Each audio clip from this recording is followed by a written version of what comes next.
This year, progressive people around the world are observing the centenary of the birth of the brilliant thinker, and I wouldn't hesitate to say prophet of our time, Lyndon LaRouche. Unfortunately, we no longer can converse with him, and it's a pity he did not live to see the day when his warnings about the crash of the world financial system came to pass. Already 30 years ago, and perhaps even earlier, Lyndon LaRouche drew attention to the fact that the inflation of financial bubbles, including derivatives bubbles, and the creation of financial pyramid schemes would inevitably bring about the collapse of the world financial system, and he proposed to adopt timely measures to avert that collapse. If the leaders of the world's nations had listened to the voice of Lyndon LaRouche, then perhaps we might have managed to avoid the social upheavals we confront today as a result of the collapse of the world financial and economic system, which is based on unlimited emission of the dollar and other Western reserve currencies.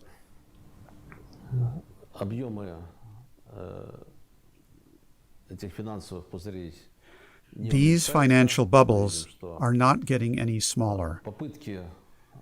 We have seen that attempts to clean them up end in the inflation of new bubbles.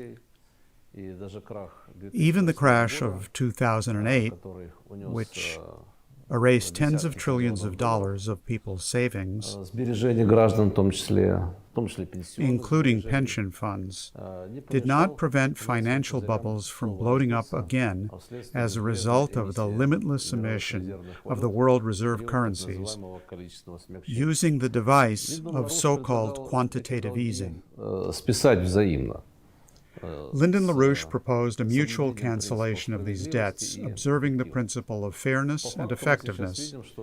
In effect, what we see now is that the emitters of the world reserve currencies are simply refusing to fulfill their responsibilities. It could have been anticipated that if countries which took the path of pumping up financial bubbles, abusing their monopoly on the right to issue a world currency, ran into a situation where the scale of these financial pyramids greatly exceeded the country's ability to service them, the question would inevitably arise of how to repudiate these debts, simply declare bankruptcy before the whole world, or come up with some other ways to write off their obligations, repudiate them. The United States, Great Britain, the European Union, and Japan have taken that second route. They unilaterally seized and blocked Russia's foreign currency-denominated reserves. That means they are refusing to fulfill their obligations to Russia. Russia invested, that is, extended a credit to these countries in the amount of more than $400 billion.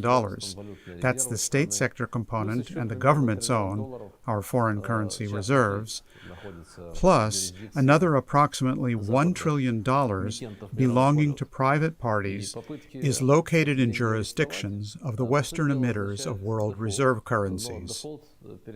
The attempts to block these funds essentially means a default, but a default on what is owed to one of their creditors.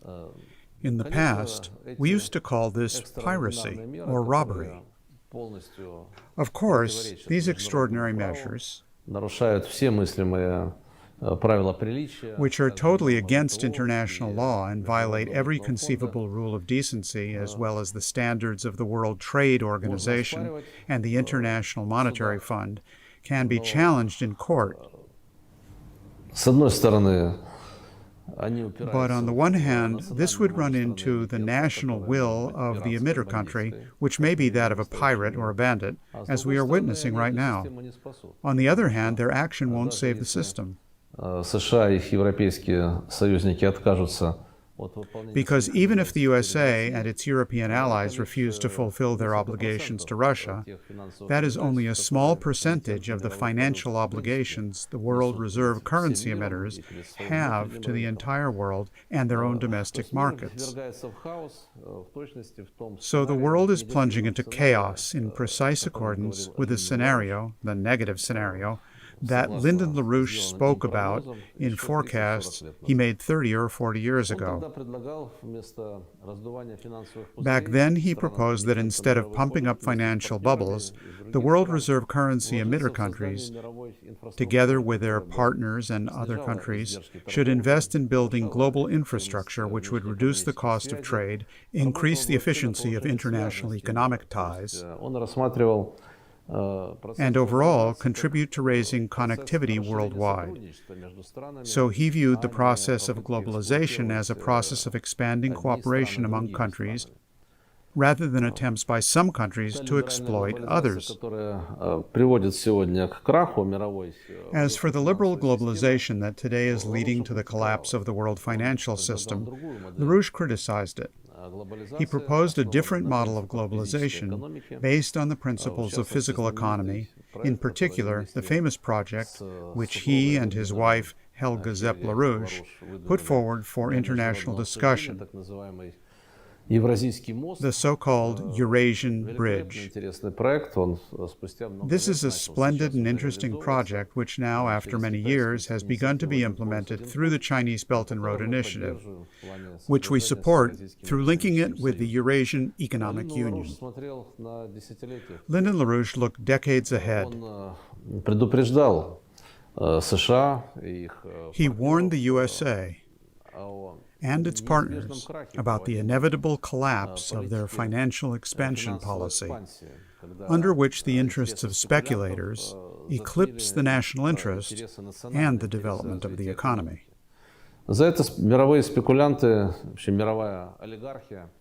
The global speculators and world oligarchy, which are parasites on the monetary emission of world currencies, greatly disliked LaRouche for this. He was persecuted and faced with imprisonment. He ran for the U.S. presidency several times, and if Lyndon LaRouche had been elected president, the world today would be developing in a stable fashion. There would not be the growing chaos, there would not be the worldwide wars and provocations which the global oligarchy does in order to write off its debts. There's a Russian proverb, war writes everything off. In order to write off its debts to Russia as well as to Europe, Washington provoked the war in Ukraine and continues to deepen the confrontation. Things have reached the point where Washington's agents of influence are shelling a nuclear power plant to raise the temperature of the conflict and create the basis for a clash between Russia and all of NATO. NATO aggression against Russia.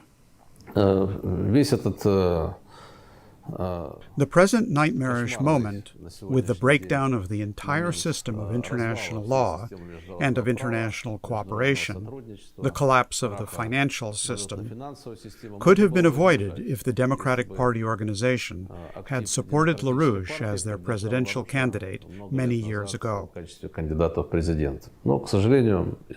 But unfortunately, history does not recognize the subjunctive mood.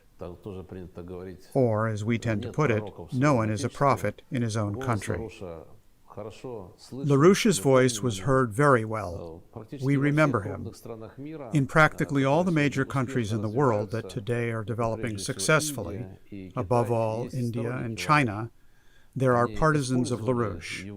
They have used his thoughts and ideas for creating their economic miracles. It is the principles of physical economy championed by LaRouche that today underlie the Chinese economic miracle and are there in the foundations of India's economic development policy. The supporters of LaRouche in those countries exert a fruitful, very positive, and constructive influence on economic policy shaping in these leading nations of the New World Economic Paradigm. We should not forget the creative legacy of Lyndon LaRouche, which demonstrates the interconnection of events taking place today with their roots many centuries ago. I was always impressed by Lyndon LaRouche's enormous erudition. He saw the parasitical global oligarchy from its origins and traced how those oligarchical families were parasites on trade, first in Venice, then they resettled and continued to build up their financial power through international trade and global speculation in Holland. Then they relocated to England, and after that seized control of the political system of the United States. Lyndon LaRouche saw the totality of world history through the prism of the struggle between the good, national interests, the interests of improving the general welfare, and the forces of evil, the world financial oligarchy which hinders countries' development, which strives to extract speculative super profits from trade and economic cooperation, and which deceives the entire world by inflating speculative bubbles and abuses its positions of power in the countries where it dominates the political system. We see how today's U.S. financial oligarchy is unleashing hybrid world war up to and including the risk of a nuclear catastrophe for the purpose of holding on to its global hegemony.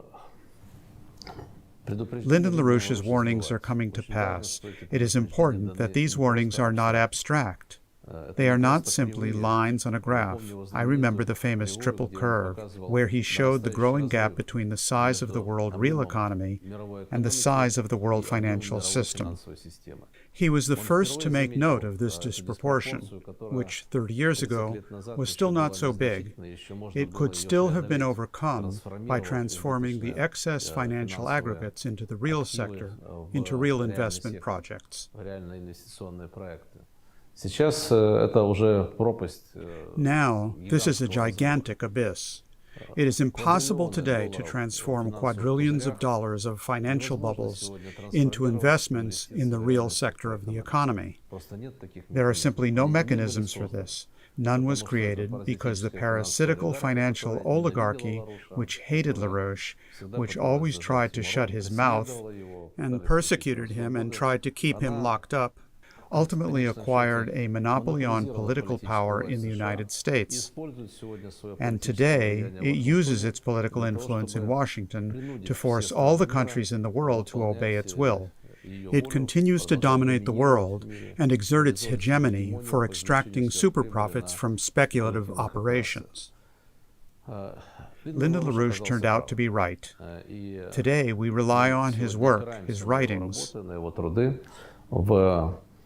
in composing proposals for a very rapid transition to a new world economic paradigm.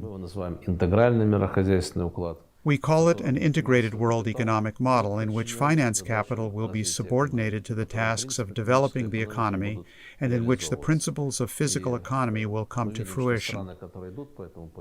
As we can see, countries that are taking this path are enjoying success.